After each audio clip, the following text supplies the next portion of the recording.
Israel की बमबारी से गाजा फिर हुआ बेहाल। मौत के डर से पलायन करने को मजबूर हुए लोग। इजरायली सैनिकों ने गाजा में शुरू की स्ट्रीट फाइट, लाशों के लगे ढेर।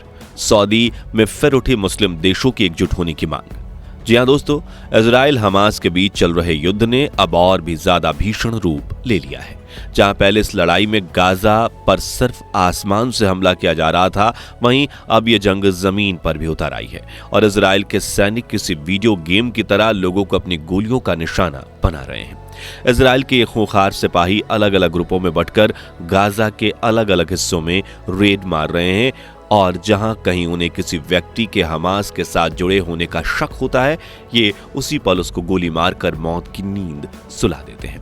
लोगों के घर और मस्जिदें इजराइल के सेना का निशाना बन रहे हैं। खासतौर से हॉस्पिटल को इन सैनिकों ने पूरी तरह से बर्बाद कर रख दिया है। जल्दी ही अगर इन हमलों को रोकने के लिए कुछ नहीं किया गया तो गाजा में मौतों का आंकड़ा कई गुना बढ़ जाएगा। इसलिए आनन फानन में मुस्लिम देशों के लीडर्स ने सऊदी के अंदर एक मीटिंग की है और इस मीटिंग में कई बड़े फैसले लिए गए हैं। अब मुस्लिम देशों के बीच हुई इस मीटिंग में युद्ध को लेकर क्या तय किया गया है, इजराइल की सेना आम लोगों को अपना निशाना क्यों बना रही है और ऐसी क्या वजह है कि आने वाले कुछ दिनों में गाजा के अंदर हालात और भी ज्यादा बिगड़ सकते हैं, ये सब कुछ आज हम इस वीडियो में बताने वाले हैं, इसलिए इसे अंत तक जरूर देखिएगा। दोस्तों, इजराइल की सेना इस समय पूरे गाजा में तैनात हो चुकी है और हर कोई उनके टारगेट पर है। ये सैनिक किसी वीडियो गेम की तरह लोगों को ढूंढ कर खत्म कर रहे हैं। हर रोज ये लोग अलग अलग ग्रुपों में बंटकर निकलते हैं और अपने अपने इलाके चुनकर वहां रेड मारते हैं। इन सैनिकों का टारगेट ऐसी जगहें बन रही हैं जहां लोगों ने सर छुपाने के लिए अपना डेरा लिया हुआ है। यानी जिन लोगों के घर बमबारी में तबाह हो चुके हैं और जिनके पास रहने के लिए कोई जगह नहीं है, ऐसे ही लोग इजरायली सेना का सबसे ज्यादा टारगेट बन रहे हैं, क्योंकि इन लोगों ने रात बिताने, आराम करने और एक वक्त का खाना हासिल करने के लिए मस्जिदों, बर्बाद हो चुके दफ्तरों, रिफ्यूजी कैंप्स और हॉस्पिटल्स आदि में अपना बसेरा बनाया हुआ है।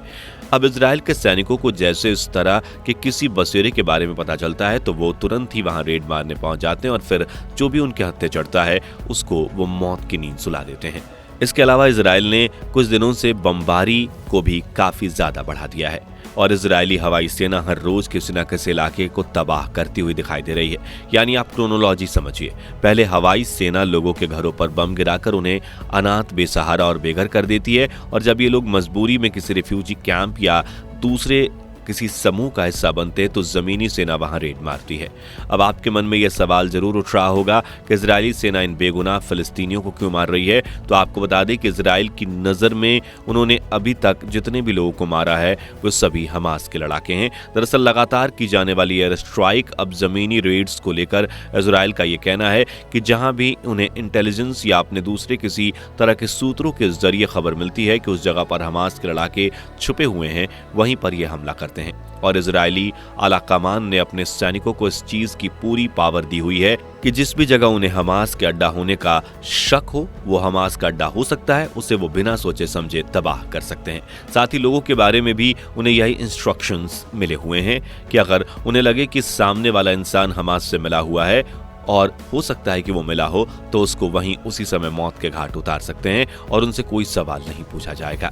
अब इजरायली सैनिक हर रोज लोगों के ना जाने कितने ठिकानों पर बमबारी कर रहे हैं और कितने ही लोगों को सीधे गोली मारकर शूट किया जा रहा है। इन सब के बारे में इजराइल का यही कहना है कि इन लोगों का हमास के साथ कोई कनेक्शन था। हालांकि दुनिया भर में इजरायली आर्मी पर यह आरोप लग रहे हैं कि वो हमास का बहाना बनाकर मासूम फिलिस्तीनियों की जान ले रहे हैं और इससे जुड़ी काफी सारी वीडियोस भी इंटरनेट पर हर रोज वायरल होती दिखाई दे रही है। हैरानी की बात यह है कि गाजा में यह सब तब हो रहा है जब सीज फायर का ऐलान किया जा चुका है। दरअसल अभी कुछ दिनों पहले ही इजराइल इस बात पर राजी हुआ था कि वो रोजाना 4 घंटे सीज फायर करेगा, यानी 4 घंटे गाजा पर हवाई या जमीनी किसी तरह का कोई हमला नहीं किया जाएगा और वादे के मुताबिक ऐसा किया भी जा रहा है। रोजाना इजराइल की तरफ से एक नोटिस दिया जाता है कि फला टाइम से लेकर फला टाइम तक सीज फायर रहेगा और उसी अनुसार युद्ध में 4 घंटे के लिए शांति बहाल हो जाती है। अब इस सीज फायर को लाया तो इसलिए गया था कि युद्ध धीमा होगा और धीरे धीरे करके पूरी तरह से खत्म हो जाएगा, लेकिन जैसा सोचा था इस सीज फायर का रिजल्ट वैसा बिल्कुल भी नहीं है। वो उससे बिल्कुल उल्टा निकलकर सामने आ रहा है। गाजा में तबाही और ज्यादा बढ़ी है और मरने वाले लोगों की गिनती भी ज्यादा रफ्तार से ऊपर जा रही है। इसका कारण यह है कि इजराइल भले ही 4 घंटे का सीज फायर कर रहा हो, लेकिन बाकी बचे 20 घंटों में उसने अपने हमलों को कई गुना बढ़ा दिया है। इतना कि उत्तरी गाजा लगभग पूरी तरह से बर्बाद हो चुका है। वहां रहने वाले लोगों के पास ऐसा कुछ नहीं बचा जिसके लिए वो वहां रुके, लेकिन मजबूरी में उन्हें वहां रहना पड़ रहा है क्योंकि उनके पास कहीं और जाने का ऑप्शन ही नहीं है। फिर भी कुछ लोग जो ज्यादा डर गए हैं उन्होंने साउथ की तरफ पलायन करना शुरू कर दिया है। WHO ने अपने बयान में कहा है कि उत्तरी गाजा का हेल्थ केयर सिस्टम पूरी तरह से नष्ट हो चुका है। इस पूरे इलाके में ऐसा एक भी हॉस्पिटल नहीं है जो लोगों के काम आ सके, और वजह यही है कि इजराइल की सेना ने, चाहे वो हवाई सेना हो या फिर जमीनी, गाजा के अस्पतालों को खास तौर से अपना निशाना बनाया है। बल्कि अभी जब हम ये वीडियो बना रहे हैं, इजरायली सैनिकों ने कई हॉस्पिटल्स को सीज किया हुआ है।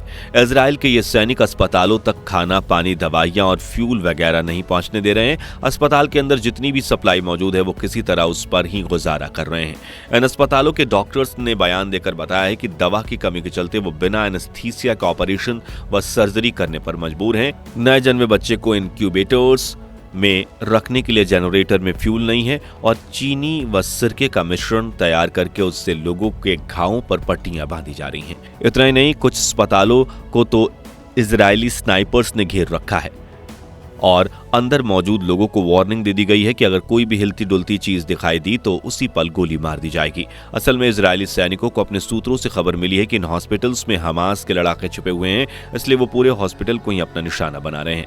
अब यही सब देखते हुए हाल ही में सऊदी के अंदर मुस्लिम देशों का एक समिट या कहें एक मीटिंग रखी गई थी। ये मीटिंग सऊदी के रियाद शहर में हुई, जिसमें तुर्की, ईरान, सीरिया और कतर जैसे मुस्लिम देशों के लीडर्स भाग लेने पहुंचे। इस मीटिंग का मकसद इजराइल और फिलिस्तीन के बीच गाजा में चल रहे युद्ध को रोकना और अमन कायम करने के तरीकों पर विचार विमर्श करना था। सभी देशों ने इजराइल के द्वारा किए जा रहे आम लोगों के नरसंहार की निंदा की और तुरंत ये युद्ध रोकने के लिए कहा। इस मीटिंग में सबकी नजर ईरान पर टिकी हुई थी क्योंकि ईरान इस बार युद्ध में इजराइल के खिलाफ उतरने के संकेत दे चुका है और वो साफ कहता है कि दुनिया में उसका सबसे बड़ा दुश्मन इजराइल ही है। साथ ही बहुत बार ये इजराइल के खिलाफ मुस्लिम देशों को एकजुट होने के लिए भी कह चुका है। सभी को उम्मीद थी कि ईरान इस मीटिंग में भी इस तरह की बातें करेगा और उसने ऐसा किया भी। दरअसल ईरान के राष्ट्रपति इब्राहिम रईसी ने सभी मुस्लिम देशों को एकजुट होकर इजराइल को सबक सिखाने के लिए कहा। उन्होंने कहा कि इजराइल फिलिस्तीनियों पर बहुत जुल्म कर रहा है और अब उन्हें बात करने की जगह एक्शन लेकर इजराइल को सबक सिखाना चाहिए। मीटिंग में कई देश ईरान की इन बातों से सहमत होते हुए भी दिखाई दिए, जबकि कई देशों ने युद्ध की जगह शांति से इस मामले को निपटाने की वकालत की। कुल मिलाकर मुस्लिम देशों का इस युद्ध के बारे में इस तरह की मीटिंग करना यह दुनिया के लिए अच्छे संकेत नहीं है, क्योंकि अगर ये मुस्लिम देश एकजुट होकर इजराइल पर टूट पड़े तो युद्ध बहुत भयंकर रूप लेगा। इसका कारण यह है कि ऐसा होने पर इजराइल भी दूसरे देशों से सपोर्ट मांगेगा और वो उसकी तरफ से युद्ध लड़ने के लिए सामने आएंगे। फिर इसमें अमेरिका, रूस और चीन जैसी सुपर पावर्स की एंट्री होगी। यानी देखते ही देखते इजराइल हमास के बीच शुरू हुई ये जंग कब एक विश्व युद्ध में बदल जाएगी पता ही नहीं चलेगा, और विश्व युद्ध होना मतलब पूरी दुनिया इसकी आग में जलेगी। इसलिए अच्छा यही होगा कि जितनी जल्दी हो सके शांति से इस लड़ाई को रोकने का कोई समाधान ढूंढ लिया जाए। पर इस लड़ाई को रोका कैसे जाए, इसी सवाल का जवाब पूरी दुनिया खोज रही है। वैसे आप कमेंट करके अपना सुझाव दीजिए, इस युद्ध को रोकने का सॉल्यूशन क्या हो सकता है। बाकी दोस्तों, हमारी आज की इस वीडियो में बस इतना ही था। वीडियो अच्छी लगी हो तो इसे लाइक और शेयर जरूर करना, और अगर आप हमारे फेसबुक पेज पर नए हैं तो पेज को फॉलो भी जरूर करें। मिलते हैं जल्दी एक और इंटरेस्टिंग वीडियो में, तब तक के लिए गुड बाय, जय हिंद।